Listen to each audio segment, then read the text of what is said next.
Hello, everyone. God damn it. Hello, everybody. My name is Hyman Roth, and meanwhile, Leonard Bernstein. Oh my gosh. Okay, everybody. So before we move on to us discussing the shorts of Wes Anderson, this is a spoiler zone. So Yeah. if you haven't seen them, So if you haven't seen them, click here on Netflix to watch. this Uh, video has been sponsored by yeah, Netflix. use my account. It's right here. Yeah. No, we are not sponsored by Netflix, but go check them out. Then come and watch our videos. Okay. Hello, everybody. Welcome back to We Speak Cinema. We're back, as you can see. We are here to discuss the 4 Wes Anderson shorts that came out rather recently. Yeah. Yeah, that's pretty much what we're doing here. So as you can Yeah, tell. but before we get into the grind, let me explain the bleak background that Oh, I'm sure. subjected to. Well, you are in your usual place, which is at home, and I'm at school now. A lot of stuff has happened in the past couple of months. Yeah, I feel like I'm at an intervention. Like you're Yeah, like you're in an interrogation room right now. yeah, and great. Thank you for Yeah. explaining myself. And I'm in medical school, and I'm in my dorm room right now. So It fun. looks decorated. Oh yes, yes, yes. Thank you. Okay. Put a Right. lot of work into it. So kind of how I want to structure this is we'll talk about the 3 shortest ones first, and then we'll go Yeah. to Henry Sugar. We'll do Good. Henry Sugar last.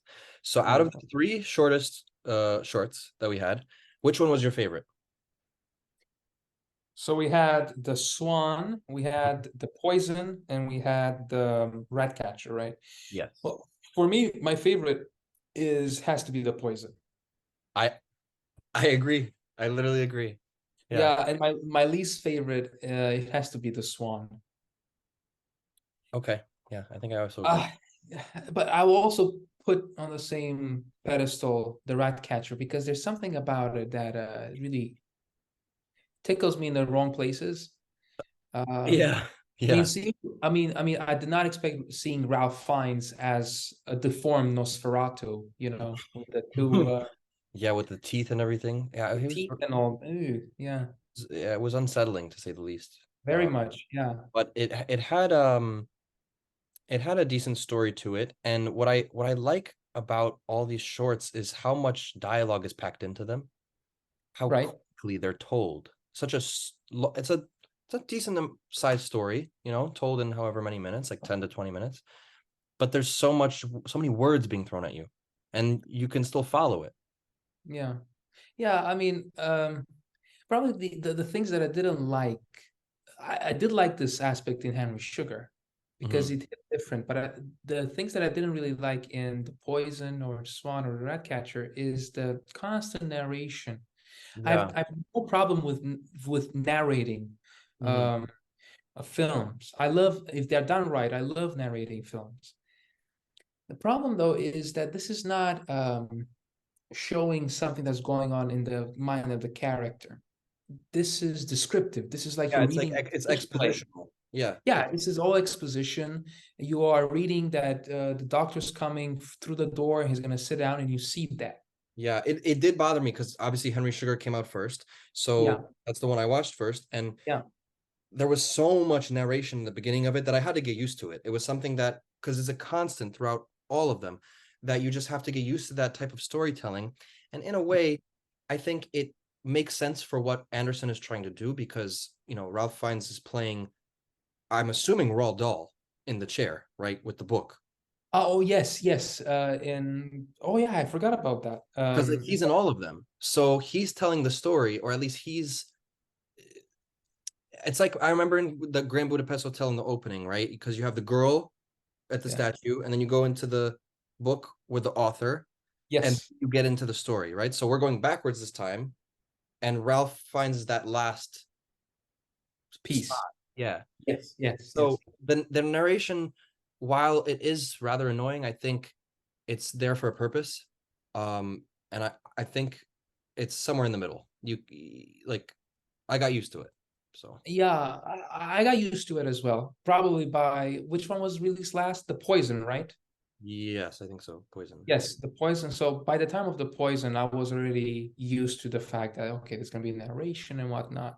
Yeah. But yeah, in the beginning, it really annoyed me. Not as much in Henry Sugar as it did in The Swan. Hmm. Oh yeah. Well, they're just walking like through the field, like it's so choreographed, which I love about it. But the Swan specifically was a lot of just walking, looking at the camera, and talking. Yeah, and because I feel that the characters were there behind the camera, right? And they were just doing the Yeah. certain times the voices, but our narrator, he was also doing the voices of the other characters, and we were not being shown fully like Yeah. the whole aspect of like, okay, when the characters come in, they tie the kid down to the rails, and then the train passes by. We don't see the kid, we see the narrator who's in between the Right, train. right. The narrator is taking place, or at least the narrator, yeah, in the story is taking the place of the actual character. Like, yes, The you're actual right. character, Yeah, right, right. So that one, yeah. not No, so. I agree. I just the story itself wasn't as maybe as condemning or interesting as the two compelling, No, not and compelling. also the Sorry. no, and also the end of it was such an odd ending. The fact that he's put into the tree, Yeah, that he's he makes being like wings or climbed. something, right? Yeah, he has the wings on. He's being Yeah, forced to wear them by the bullies. right. He's in the tree, and then he starts flying, and then sharp cut. I don't even remember the cut. Sharp cut, turnaround cut, the Wes Anderson cut, and we see our narrator with the wings down Mm. like a dead fly and his mother on. So I'm like, so is the narrator the kid remembering his own life as a kid when he was bullied? Like, It could be. I didn't think about it that way, but I thought that the narrator is like a vessel for to tell the story. So he's just taking the spot of it. Like that person who was saying those lines didn't actually go through those things, in my opinion. okay, yeah. So he was the very objective narrator who didn't experience anything. I think so. Yeah, Uh yeah. Okay. unless we're forgetting that there's like a time where he says like I. Well, obviously he says I because he's, you know, He's a narrator. but but like you know what I mean, like a flashback or something that would be like a Yeah, yeah. younger version of that actor. We don't see Actor. that. Yes. Yeah. Yes, yes. I get it. So I get it. Yes. I agree. So the Swan was probably the last for me. And then we have the Rat Catcher, right? Like we would say above that. Oh, No, and also you don't hear Ralph Fiennes really putting on Cockney accent, don't you?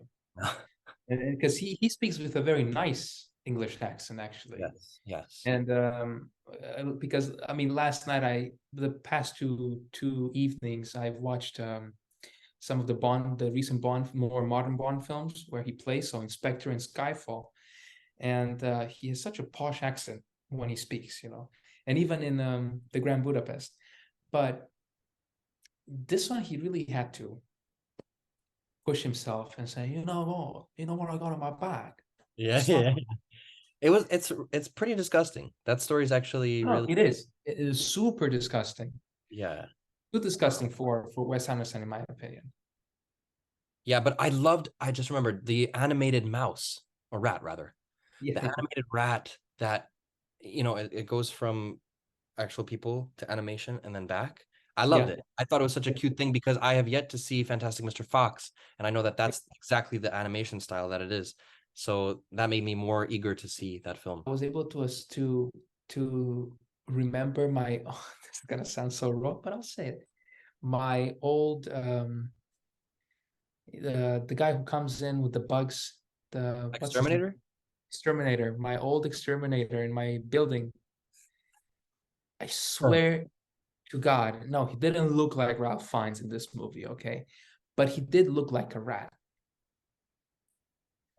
Hmm. Like his hair was a little bit grown out, and No, don't people say like sometimes the occupation matches like the image of the person? It's like yes, yes. And this guy has like didn't have like long hair, but he would let his hair grow out and always with the hat and be short of stature and move very quickly. And And I asked him one time a question. He goes like, "Oh yes, they like to bite on stuff," and I'm Oh like, God. I'm like, did Wes take are you Wes's inspiration for this? "No, I don't think so." The guy's been retired now for like 3 years, Yeah. but He was actually Wes's assistant, like supervisor on the project. So anyway, we go from that. yeah, We have Poison, which I think is the best of the three. yes, Benedict Cumberbatch was really rigid. Cumberbund, Let me rephrase. Cumberbutch. Benadryl Cucumber was very still for this entire short Yeah, film. which was really interesting. But one thing that we'll get into is production design, because that is what stands out in all of Wes Anderson's movies, especially in these shorts and in Henry Sugar. But for this one as well, I think the story is because there's like it feels like there's a ticking clock throughout the story, right? You have In this, Poison? Yeah, yeah, you have the snake that potentially. I was so mad when there wasn't anything there. I'm gonna be so honest. Me too. Thank you very much. Oh man, I felt like I wasted my time. Right. And I was like, really? So for 15 minutes, I had to watch here, and I was just hoping maybe for like a yell or a bite sound or something. Nope, there was never there was nothing there. And Yeah. then the what's his name? Ben Kingsley goes like, maybe there never was. And then Like, what are we doing? thank you. I was like, thank you very much for Yeah, and they were preparing all the like concoctions over there, and like, with all of it. I mean, getting the doctor there, and oh but man, the fact that remember the one when they had to slide underneath the mattress, the tube or whatever it yeah, was, yeah, and it was like soaking wet the whole thing. and the guy was the narrating guy. He was like, yeah, maybe he was sliding it very still for maybe 20-40 minutes. I'm like, damn, after so much time. Yeah, and all the close-ups on Cucumber's face of the Perspiration that and part, the sweat droplets and everything. It had me on the edge of my bed. me too. Me Yeah. too. And when he gets up and there's nothing, and like, great. Yeah, but that can go to show you that you don't even need the snake doesn't need to be there for that to be the best of the three short films. It was the best story that was told out of the three. Right. Exactly. That's why I like it. It's not Yeah. because there was something with a bang. I mean, the rat catcher did have an interesting Yeah. fact, but but we're not going to discuss that. No, No. that's it's too disgusting.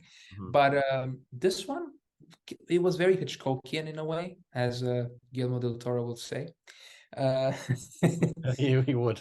that it created a sense of tension Yeah. without showing us the cause of the tension, but just telling us about what's going on.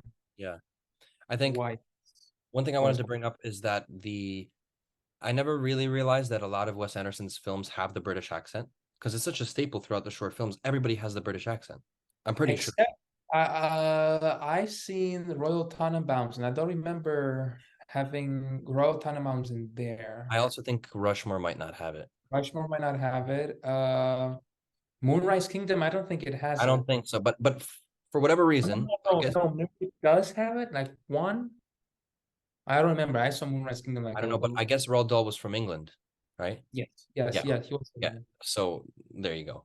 yeah, because Henry Sugar happens in London, Yeah, supposedly. there you go. Yeah, so that I guess that's where it came from, but it's something that I noticed. And then what the actor that surprised me the most was Dev Patel. Oh yeah, yes. Because I'd seen him in Lion and something else definitely, but here some actors just say the writer director's dialogue perfectly. So an example is Samuel L. Jackson with Tarantino, Uh-huh. and with Wes Anderson it would be Ralph Fiennes. But Right. Dev Patel matched that level, the way he was talking and how quickly I loved him. I loved him in whatever he was in here. It was He was great. really good. Yeah. I really enjoyed him in Henry Sugar above everything else. Yeah. Maybe a little bit in the Poison, but Henry Sugar definitely. Oh, Henry Yeah. Sugar for sure. So let's get into that. Henry Sugar is by far the best one out of the four. Yep. It stands alone. It's the longest one, Yeah. and it's told in three timelines or parts. Like again, like I referenced Grand Budapest Hotel, And so the first part is Ralph Fiennes, who is reading the book or reading what he wrote, yeah, in his flat. And then we go into the Benedict Cumberbatch story, right, where he picks up the book off the library shelf, which is Right. the story of Henry Sugar. Yeah. And then we go into the story of Henry Sugar. And might I say that, wow, with the production design for this one. I Yeah, mean, this things tops it. were moving in and out, and the colors and the way that Wes had like the stage crew, it played like a play, right? The people who are behind the camera are coming on screen to help move stuff around. Right, and then you see the extra hands. They come in, they place a bottle here, and they take something away. That's so Yeah, yeah, cool. yeah. And just the idea of somebody striving for something for so long, Yeah. you know? Yes. Yeah, visually, obviously, every Wes Anderson film is visually striking. Hmm. Not, I mean, this one, it doesn't have a lot of symmetry as we see in the Grand Budapest, for example, or the French Dispatch. But definitely has the colors here, very different colors, Yes. flavor colors. The costumes were absolutely incredible. What I found really interesting about Henry Sugar that I loved was that, so we start with Ronald Dahl. Hmm. I think that's his name, right? Ronald Dahl. Roald. Roald Dahl, and he's in his um, He's got his chair. little sweater on Yeah, and he's explaining to us about Henry Sugar. with the glasses. He's like, this isn't my Okay. book that I wrote. Or Yeah. that I yeah. Then we dove into his book, and then Yes. we go into Benedict Cumberbatch um, life. He's at a party. He walks into a library, takes off a book, and then we are jumping into that story about a doctor who wrote about the man Right.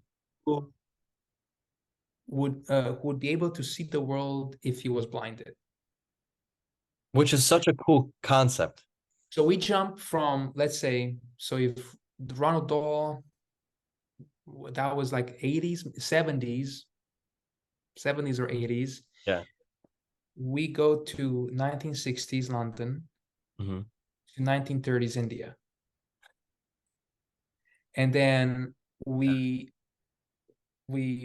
for like about 10 minutes we are in India, Hmm. and the whole idea of a man not being able to see at all, Yeah. trained himself for over like 30 years and whatnot. And then we're coming into the present, which is Benedict Cumberbatch, and he goes like, I can do it faster. Yes. He does it within 3 years, I believe it is. Something like that. Yeah. He's able to trick people with the cars. He wants to be rich Hmm. and so on. And we know what happens in the end. He gives all his money to like builds hospitals and charities and whatnot. And then we are brought back into the 1980s with Ronald Dahl. So I just love the whole idea of past, distant past, finishing distant past, finishing not so distant past, and then back to the present. I love that idea. Yeah. Look, Yeah. I love that storytelling aspect. yeah, West has done it a couple of times, and I think it really works for his storytelling, and you can follow it. It's like, right, hey, when when you're watching Inception and you're in the dreams, you could get lost. But here with the three stories, right. So it reminded me of Inception a little bit yeah. with the idea of, okay, so we're in Henry Sugar's cartoon book, Mhm. watching Henry Sugar, but at the same time, he's also reading about somebody from the past. Hmm. And it's that and technically, if you think about it, there are three storylines, Mhm. but each storyline finishes before the other one commences in a way. In a way, yeah, yeah. I mean, I love the section when the guy comes in and he tells the doctors, he's like, I can see if you blindfold me. And they're like, what do you mean? Like, Yeah, and and then they do it, but there's a point where he dies, right? yes, yes, Dies before they can. It was something about not maybe doing tests with him but they like it No, slipped out of their fingers. yes, but he doesn't die after they put on the bandages. He dies later on. I don't remember the guy's name. Ben Kingsley character, but that man dies like in the 1930s, and Mhm. the doctor meets with this guy when somewhere, either in England or in Australia, or they were somewhere, and they meet by chance. And that's when the doctor, the night before the guy dies, Ben Kingsley's character dies, he says, "You got to tell me all your secrets." So that's when you have Right. the other story unfolding. Yes, yes. But the fourth story, oh, incredible. The fourth storyline, and that ends, and then the third one ends, and then the second one ends. Yeah. I mean, as I was watching Benedict try to attain this feat of him like turning the cards over, you're just hoping that he'll get it. You know, I was watching there. I'm like, oh my God, is he gonna guess the card? Like, is he gonna do it before in such a shorter period of time? And yeah, it was lovely. And honestly, I prefer it over Asteroid City. Uh, Yeah, I think it was the best thing that he did this year. yeah. Henry Sugar. Yeah. Yeah. Um, Actually, I was gonna ask you because I was thinking about this, and now that a week has passed. By the way, for those watching at home, we were supposed to film this the weekend of when, We're a little behind, but it's okay. We'll catch but up. we are behind. We are in school. Yes. Forgive us. Uh, okay. I was gonna ask you, do you think Benedict Cumberbatch should be in more Wes Anderson films? Do you think he's a Wes Anderson character? Is he Yeah. fit as an I think actor? he's a Wes Anderson character because he's just like, he's known for one thing in Marvel. And other than that, I haven't really seen him in a lot of different things. And Yeah. so he fits the Wes Anderson mold. Like Mhm. he has the Wes Anderson build. Mystique, Yeah, mystique. Like he could play a variety of different people and it would always be different. as we saw. Yeah, exactly. I mean, everybody proved themselves in these short films, because I can only imagine how much production time and I think Wes Anderson. Well, this is a stupid. Let me rephrase. I know Wes Anderson puts a lot of time into making sure that everything looks perfect and is organized when they Yeah. shoot, Yes. as we've seen and heard from that leaked clip of him Yes. yelling or whatever. I don't know if that's real. It could be AI. Who knows? But yeah, no, just the sheer effort of everybody involved and that the credits always look the same throughout them. No music, Yeah. just a story written and directed by Wes Anderson, and the credits roll, and they're in the yellow font, and it's like, I don't know why that's gonna stick with me, but because every day there was a new one, right? So you could just watch another Wes Anderson short. It's like it's such a treat for film lovers. It was awesome. Yeah, it was great. It was yeah, I agree with you. It's something that Wes Anderson really owns in his style, and he hasn't veered away since he started with Rushmore, with actually with Bottle Rocket, and then with Rushmore. Um, yeah, I don't know. I feel that I've seen Grand Budapest Hotel. I just rewatched it. Oh, okay. I meant that. I think I watched it Thursday night. Uh, Really? You rewatched yeah, it? but I said Thursday night. I said I just want to watch something that I know. Then I don't want to watch something new. So I put on Grand Budapest. Yes, yes, Grand Budapest. You can keep going. I'm gonna get my other copy of it. And it's great. I still think it's his best film. Yeah. Uh, but we both haven't seen Fantastic Mr. Fox. Not that I'm saying that it's probably going to be better than this because I have two copies of it. I love the damn film. Oh, no, no, no, no. I don't. No, so far of what I've seen from Wes Anderson, to me, Grand Budapest is my favorite one. And I've seen French Dispatch. I've And seen Amsterdam. you have to think, that was 2014, so it was for the 2015 Oscars, and that year, like, there was so much stuff. I forgot what one that. Let me look it up really quickly because it's gonna be really upsetting. Whatever one, we're gonna be upset. Yeah, and I've seen Moonrise Kingdom, even though a lot of people love Moonrise Kingdom. I've seen the Darling Limited, which I love. Okay, Mhm, so after the Grand Budapest, for me, it's the Darling Limited that comes right after. It's more dramatic. It happens in India, mhm. and it's Wes Anderson in India. I don't know why, but Wes Anderson has a great style of shooting India. Has he has, and we see it in all of his films. Grand Budapest, we see, um, and probably why he has this joy for color. I think is probably something that maybe he's researched about India and his fascination with the country. I can't speak for the man, but I would assume so. Because Yeah, as we know, India is a very colorful country. of No course. matter Yeah. where you go, each region in India has its I mean, own. they have their own festival with the full colors. Oh, exactly, which is incredible when you watch it.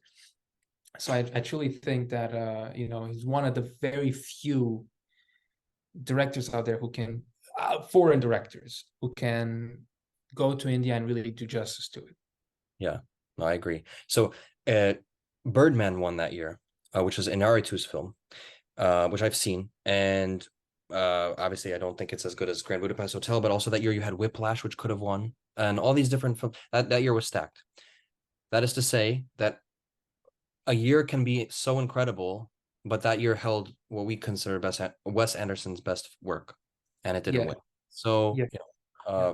Because um, I mean, a lot of people, a lot of fans will say Grand Budapest is great because it has established a style. It's the movie that defines Wes Anderson fully. yeah, Before Grand Budapest, what do we have? We have Fantastic Mr. Fox. Is it Fantastic Mr. thank Fox, you. which became, yeah, you have it. Yeah. Um, Moonrise Kingdom, which was right before it.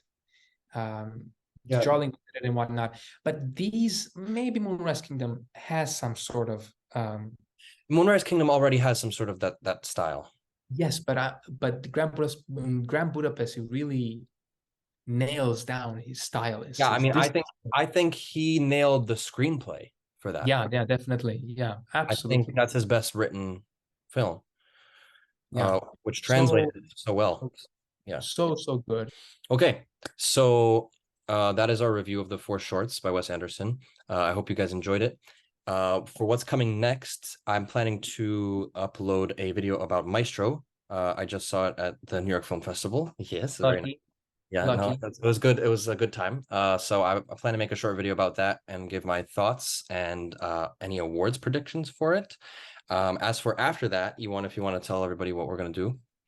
Yeah, so we're really excited for this one because this is a film that I've seen the trailer of it, then I introduced you to it. Yeah. I entered the trailer and I said, we got to do a video about this. It's the movie's called El Conte. It's, I believe, Chilean. It's a Chilean film. I think so. Yeah, I think you're right. Okay. For our first Chilean film. And excited. We know that it's about family of vampires and dictators in Chile. In black and white. Beautiful black and white, great tribute to the old Dracula and the Frankenstein movies. Perfect for the horror Yeah, season. yeah. We're actually gonna for Halloween. Yeah, you're right. Yeah, for Halloween. So with that review will come somewhere at the end of the month. And before obviously we let you go, what's gonna come this month as well, somewhere in October, mid-October, Killers of the Flower Moon. Mm. Super Mhm. excited for it. It has officially premiered in London, I believe yesterday or 2 days ago. Unofficially has premiered in New York. Yeah, yeah, right. Exactly. And the way I happened, it wasn't a planned event. It wasn't announced. The way I happened to know about it is because a friend of mine, a colleague of mine from high school, is doing. He's a journalist. He's an upcoming journalist, and he sent a snap of Marty being interviewed at the Lincoln Center, and I was like, "What? Makes no Yeah. sense." Yeah, so I Iwan told texted me and I was like, well, I didn't hear about it because it wasn't listed on the film festival website. So Yep. it happened right before the film festival. We think it had to do something with Apple not wanting the film there. Yep. I don't know why it wouldn't have been there. Maybe there's a festival limit for the year or something, but it was crazy to me that it didn't show there. And I'm sure Marty would have wanted it to be there. So Yeah. But I guess he's happy that he showed it at the institution that he so cares and loves. yeah, absolutely. And yeah, we're really excited. That should come October 20th on the big screens. Yeah, so I'm thinking maybe last week of October or maybe early November we'll get the review out to you guys Yeah. and talk about it, because it's gonna be a 3 hour Amazing. epic. It's gonna be amazing. I think it's coming also. It's also coming on Apple around the same time, think so. 20th. No, Yeah. but well, maybe, but it said only in theaters on the billboard that I saw. Yeah. Only theaters October 20th. So I'm gonna try to go and see it where I am. They should have it when it comes out, so I'm excited to check that out. But we should be having that review sometime by the end of this month, Yeah. beginning of November, the Yeah. latest. Super excited for it. This is gonna be the epic. This is gonna be Scorsese's love letter to John Ford, to the West, and this is gonna be great. It's a great milestone filmmaking, great milestone for the natives. Excited, a great milestone for this histories, for this nation histories, and for the history of cinema, and for Scorsese's legacy. It's another one that's going to be shrine him in the Mount Rushmore of directors. I think this is going to be a big one for Scorsese, really big. Yeah. Okay, so until then, we'll see you guys. Thank you for watching. Like, subscribe, comment, and here's some more film videos in the future. We're back. We're sort of back, but we're trying. Sort of back. Yeah, we're getting there. Yeah. So thanks for you guys who stuck around and didn't unsubscribe. Because thank you guys. You truly are the best. And as we always say, go and watch more movies.